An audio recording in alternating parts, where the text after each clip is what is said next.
Hello friends, welcome to Hymn of the Week. We are delighted to be together. It's my privilege and Pastor Harry's privilege to bring these hymn stories and scriptures before you as a way to encourage you in your walk with the Lord during these days. And of course the music is a big part of that. We love the music. I'll just let you into a little bit this morning. I was able to listen into the recording today that happened here at Bakerview Church with our musician of the day, which I will let Harry tell you about. And it was touching and moving for me to hear the music being played this morning. The theme today is friendship with Jesus. And what better passage to turn to than John 15, where Jesus indeed calls us his friends. Let's look at this, John 15, 9 to 17. As the Father has loved me, so have I loved you. Now remain in my love. If you keep my commands, you will remain in my love, just as I have kept my Father's commands and remain in his love. I have told you this so that my joy may be in you, and that your joy may be complete. My command is this: love each other as I have loved you. Greater love has no one than this, to lay down one's life for one's friends. You are my friends if you do what I command. I no longer call you servants, because a servant does not know his master's business. Instead, I have called you friends, for everything that I learned from my Father I have made known to you. You did not choose me, but I chose you and appointed you so that you might go and bear fruit that will last. And so that whatever you ask in my name, the Father will give you. This is my command: love each other. Pastor Harry. Our hymn of the week is "What a Friend We Have in Jesus." The author is Joseph Sciven. Music is composed by Charles Converse. Our hymn of the week has a Canadian connection. The author, Joseph Sciven, was born into a wealthy family in Brandbridge, just outside of Dublin, Ireland, in 1819. He received a good education, graduating with a degree from Dublin College in 1842. We might conclude that he had most everything he needed to succeed: wealth, education, a good church, and a supportive family. They were part of the local Methodist church. He was also engaged to be married.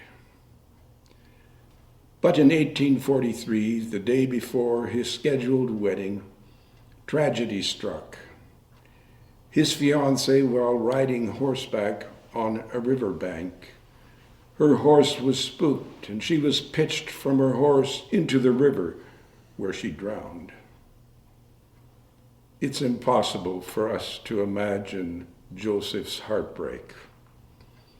His great solace was Jesus, who he knew as a friend, and also the support of church, family, and friends. Soon after this tragedy, he left his native home in Ireland to begin a new life in Canada. He settled in the town of Port Hope, Ontario, located on the north shore of Lake Ontario. Here he devoted his life to serving God and others, especially those in need. He was generous and self-giving, and came to be known as the Good Samaritan of Good Hope. In 1855, he received word of his mother's illness in Ireland. He wrote her, and in his letter included a poem he had written, which he entitled Pray Without Ceasing.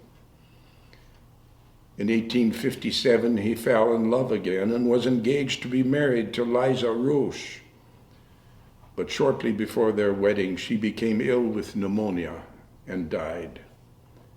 Once again, he was overwhelmed with grief.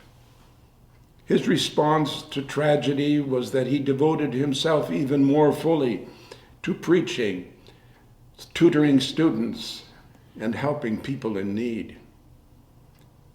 He himself became ill and at times suffered from depression.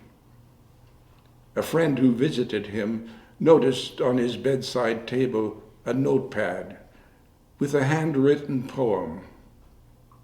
After reading it, he asked, "Who wrote this?" Joseph's reply was, "The Lord and I between us."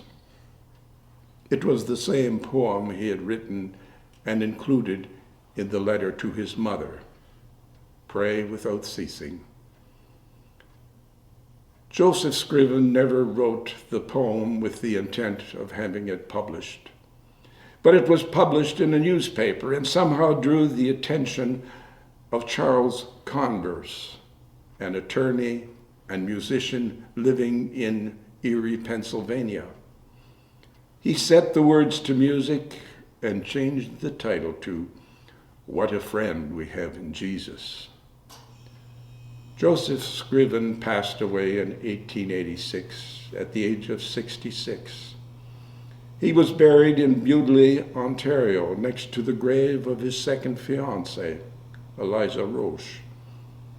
Along the highway between Port Hope and Peterborough, Ontario, stands a monument in his honor, with these words inscribed on it: 4 miles north, in the family Pengelly Cemetery, lies the body of the philanthropist and author of this great masterpiece, written in Port Hope in 1867. Joseph Scriven, though he experienced many trials, knew the importance of knowing Jesus as a friend. A true friend accepts us as we are, but is also there to help us to become more than we are in the present moment. A true friend remains with us in good times and hard times. He is always present to help in time of need. Jesus was such a friend, a real friend, who is even closer than a brother. Listen to the music composed by Charles Converse and played by Steve Klassen on the trumpet and Ruth Thiessen at the piano, and follow the words on your screen, written by Joseph Scriven. What a Friend We Have in Jesus, our hymn of the week.